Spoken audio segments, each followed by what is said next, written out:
बिस्मिल्लाहिर्रहमानिर्रहीम अस्सलाम वालेकुम। आज हमारा चैप्टर नंबर 12 है electrostatics. From the book Sindh text book board और इसका फर्स्ट टॉपिक है कूलम्स लॉ। तो कूलम्स लॉ से पहले इलेक्ट्रोस्टैटिक जो चैप्टर नंबर 12 का नेम है उसका हम मीनिंग देख लेते हैं। तो इलेक्ट्रोस्टैटिक कहते हैं उस चीज़ की स्टडी को कि जिसमें इलेक्ट्रिक फोर्स जो है किसी भी चार्जेस के वो रेस्ट में हों। स्टैटिक मीन्स तो रेस्ट में हों या स्टैटिक्स हों, रुके हुए हों, ठीक है। उस चीज़ की स्टडी को हम कहते हैं इलेक्ट्रोस्टैटिक्स, ठीक है। सो टॉपिक पे आ जाते हैं। टॉपिक है number 1 Coulomb's law. Coulomb's law जो हमें दिया था वो साइंटिस्ट था, ठीक है। उन साइंटिस्ट का फुल नेम है चार्ल्स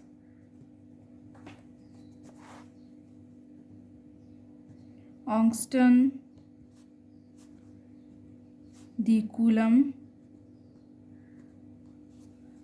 ठीक है। ये एक फ्रेंच साइंटिस्ट है, French physicist.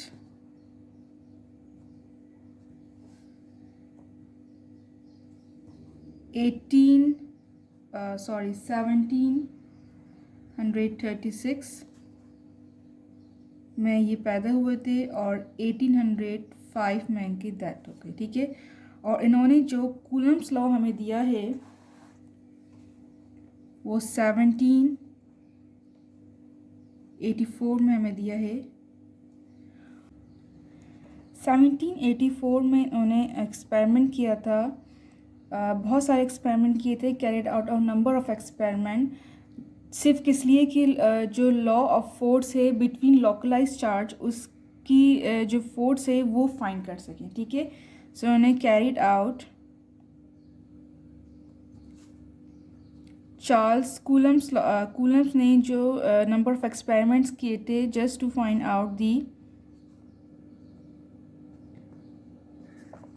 forces between the two charges.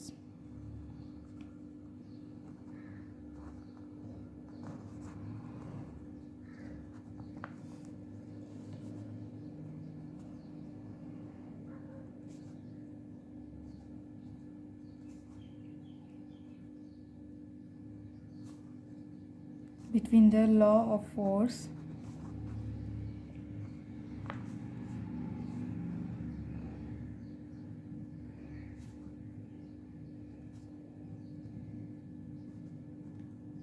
ठीक है।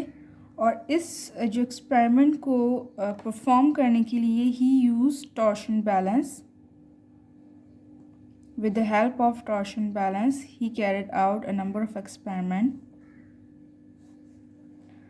और इसका जो रिज़ल्ट हमें मिला है, जो नंबर ऑफ एक्सपेरिमेंट करने के बाद जो रिज़ल्ट मिला है उस रिज़ल्ट को हम कूलम लॉ कहते हैं, ठीक है। क्या कहते हैं? कूलम लॉ कहते हैं उस रिज़ल्ट को। So Coulomb's law stated as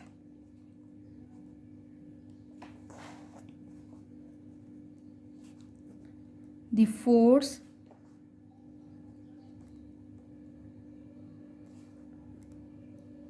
between two charges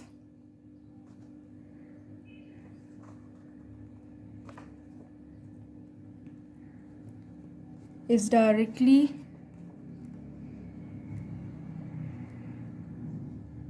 proportional to the product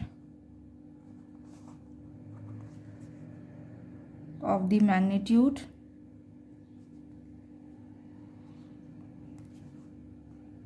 of the charges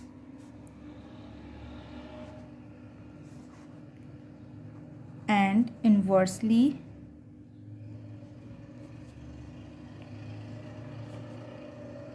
proportional to the square of the distance between them.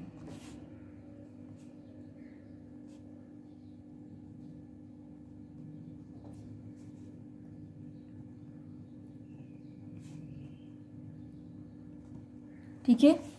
Coulomb's law क्या कह रहा है कि जो इलेक्ट्रोस्टैटिक फोर्स है किसी भी दो चार्जेस के दरमियान वो डायरेक्टली प्रोपोर्शनल होगी। डायरेक्टली प्रोपोर्शनल यानी डायरेक्टली डिपेंड करती है किस पे, product of the magnitude of the charges, magnitude of the charge पे डिपेंड करती है directly proportional.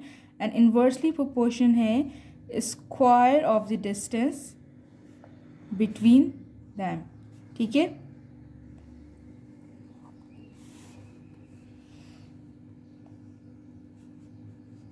electrostatic force is directly proportional to the product of the magnitude of the charges and inversely proportional to the square of the distance between them। ठीक है, proportionality constants क्या है, के। Proportionality को remove करेंगे तो हमारे पास के आया Q1 Q2 upon over r square. ठीक है, सो के किसके इक्वल हुआ,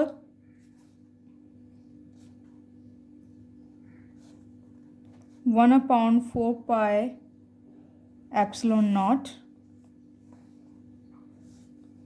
के की वैल्यू है 9 इंटू 10⁻⁹ न्यूटन मीटर स्क्वायर पर कूलम स्क्वायर। ये हमारे पास के की वैल्यू है। और एप्सिलॉन नॉट कहते हैं परमिटिविटी ऑफ फ्री स्पेस। ठीक है, इसकी वैल्यू है epsilon not 8.85 into 10⁻⁻12 coulomb square पर न्यूटन मीटर स्क्वायर। ठीक है, F इज इक्वल टू के की वैल्यू पुट करेंगे 1/4 pi epsilon not Q1 Q2 over r square. ठीक है, अब ये तो आपने देख लिया कि के की वैल्यू 1/4 पाई एप्सिलॉन नॉट है, लेकिन एप्सिलॉन नॉट है क्या और हमसे कूलम्स लॉ क्या कह रहा है। ठीक है, कूलम्स लॉ क्या कह रहा है कि फोर्स बिटवीन टू चार्जेस, दो चार्जेस के दरमियान, दो चार्जेस हम ले लेते हैं Q1 और Q2। ठीक है, इनका दरमियान जो मैग्नीट्यूड है वो इन्वर्सली प्रोपोर्शनल है to the square of the distance between them. ठीक है, ये इनके दरमियान जो डिस्टेंस है ये क्या है, स्क्वायर होगा। अब वो किस तरह से होगा देखें, फॉर एग्जांपल, और इससे आपको एप्सिलॉन नॉट भी इजीली समझ आ जाएगा जो मैं आपको एग्जांपल दे रही हूँ। फॉर एग्जांपल हम एक दो मैग्नेट एज्यूम करते हैं। ठीक है, अब फोर्स, इलेक्ट्रोस्टैटिक फोर्स जो है वो अट्रैक्टिव भी होती है, और अट्रैक्टिव फोर्स भी है और रिपल्जन फोर्स भी है। ठीक है, क्या है, अट्रैक्टिव फोर्स भी है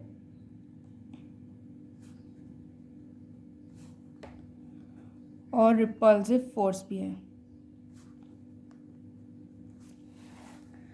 फॉर एग्जांपल हम दो मैग्नेट लेते हैं। ठीक है, अब दो मैग्नेट की अगर हमने प्लस और प्लस दोनों को एक साथ रखा हुआ है। ठीक है, आमने सामने रखा हुआ है। जब हम इन दो मैग्नेट को जब हम इसका डिस्टेंस डिक्रीज़ करेंगे, ठीक है, यानी कि हम करीब लेकर आएंगे, तो क्या होगा, डिस्टेंस स्क्वायर के हिसाब से कम होगा। ठीक है, डिस्टेंस डिक्रीज़ होगा। तो इनमें क्योंकि दोनों के फेस पॉजिटिव हैं, तो पॉजिटिव के लिहाज से क्या होगी, कौन सी फोर्स प्रोड्यूस होगी, रिपल्सिव फोर्स। यानी कि जब दो लाइक चार्जेस, ये लाइक चार्जेस है ना, यानी कि दो एक जैसे चार्जेस हैं, प्लस एंड प्लस, जब हम प्लस एंड प्लस को जब हम डिस्टेंस इसका डिक्रीज़ करेंगे यानी कम करेंगे, किस हिसाब से, स्क्वायर ऑफ द डिस्टेंस के हिसाब से, जब हम इसका डिस्टेंस डिक्रीज़ करेंगे तो इनमें फोर्स ऑफ रिपल्सिव पैदा होगी। यानी कि ये दूर जाने वाली इनकी जो फोर्स है, रिपल्सिव फोर्स, वो ज़्यादा इंक्रीज़ हो जाएगी। फोर्स है वो इंक्रीज़ होगी किस हिसाब से, डिस्टेंस डिक्रीज़ करने के हिसाब से। ठीक है, अगर यहाँ पे नेगेटिव है, ठीक है, तो भी फोर्स ऑफ रिपल्सिव प्रोड्यूस होगी। क्यों, क्योंकि दो नेगेटिव लाइक चार्जेस हैं। ठीक है, तो इनके दरमियान भी जब डिस्टेंस डिक्रीज़ करेंगे या इंक्रीज़ करेंगे, अगर इंक्रीज़ करेंगे डिस्टेंस तो जो फोर्स ऑफ रिपल्सिव है वो डिक्रीज़ हो जाएगी यानी कम हो जाएगी। और अगर हम डिस्टेंस कम करेंगे इनके दो चार्जेस के दरमियान, तो फोर्स ऑफ रिपल्सिव इंक्रीज़ हो जाएगी। ठीक है, अगर हम दो अपोजिट चार्जेस ले रहे हैं, यानी कि एक पॉजिटिव एक नेगेटिव, यानी अट्रैक्टिव फोर्स प्रोड्यूस होगी जैसे ही हम मैग्नेट को करीब करेंगे तो हमारी जो फोर्स है वो ज़्यादा हो जाएगी, अट्रैक्टिव फोर्स, और जैसे ही हम दूर करेंगे स्क्वायर ऑफ द डिस्टेंस के हिसाब से वो फोर्स हमारी डिक्रीज हो जाएगी। ठीक है, तो यहाँ पे जब हम फोर्स ऑफ अट्रैक्टिव या फोर्स ऑफ रिपल्सिव ले रहे थे तो उस वक्त हमारे जो दो मैग्नेट के दरमियान कोई भी मीडियम मौजूद नहीं था। ठीक है, तो जब हमने वो ली तो वो जस्ट हमारे दो मैग्नेट के दरमियान हमारे पास कोई और चीज़ मौजूद नहीं थी, यानी कि सिर्फ और सिर्फ क्या था, फ्री स्पेस था। ठीक है, यानी फोर्स ऑफ अट्रैक्शन या फोर्स ऑफ रिपल्शन जो प्रोड्यूस हो रही थी वो फ्री स्पेस में हो रही थी, बीच में हमने कोई मीडियम नहीं रखा हुआ था। ठीक है, जब फ्री स्पेस होगा तो यहाँ पे जो इसको हम कहेंगे एप्सिलॉन नॉट, यानी एप्सिलॉन नॉट जब हम नॉट से शो करेंगे तो वो शो करेगा कि वो फ्री स्पेस है। यानी एप्सिलॉन नॉट क्या है, एप्सिलॉन नॉट किसे कहते हैं, परमिटिविटी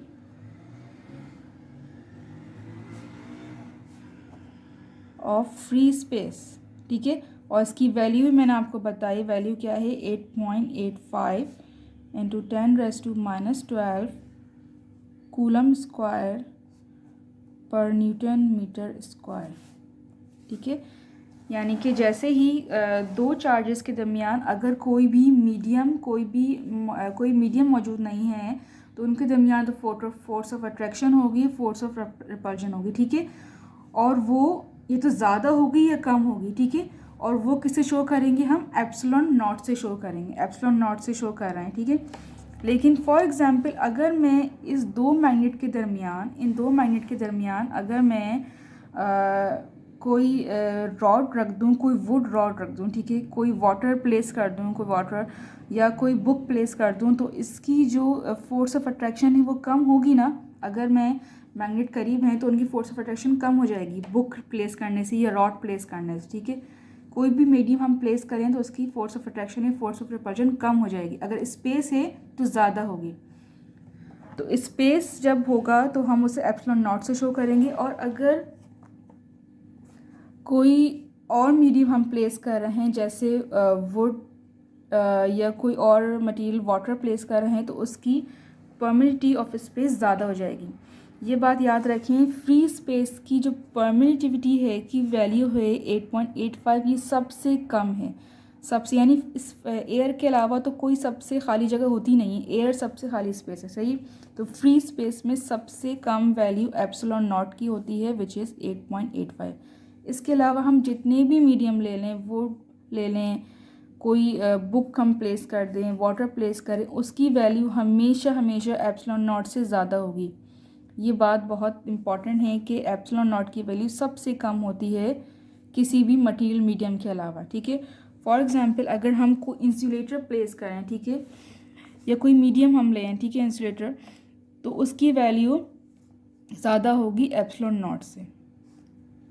ठीक है,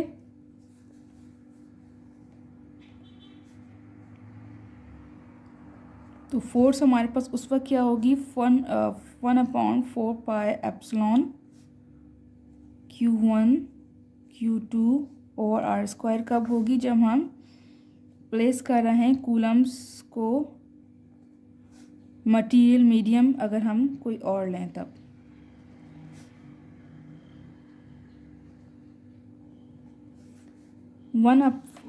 F is equal to 1/4 pi epsilon not Q1 Q2 over r square. ठीक है, अब एप्सिलॉन हम कब प्लेस करेंगे, जब एप्सिलॉन कहेंगे जब हमारे पास कोई मीडियम दो चार्जेस के दरमियान मौजूद है। एप्सिलॉन नॉट होगा जब फ्री स्पेस है।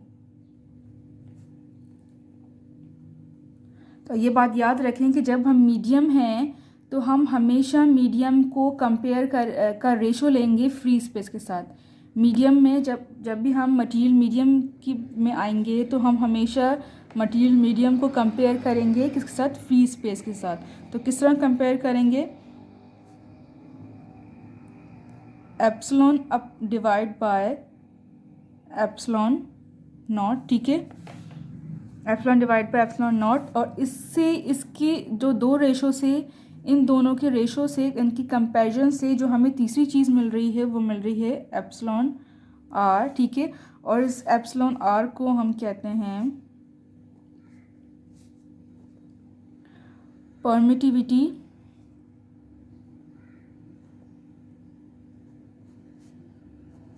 ऑफ रिलेटिव मटीरियल मीडियम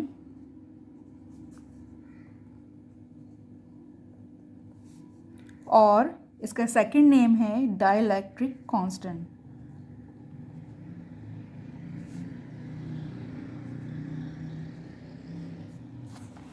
सही है।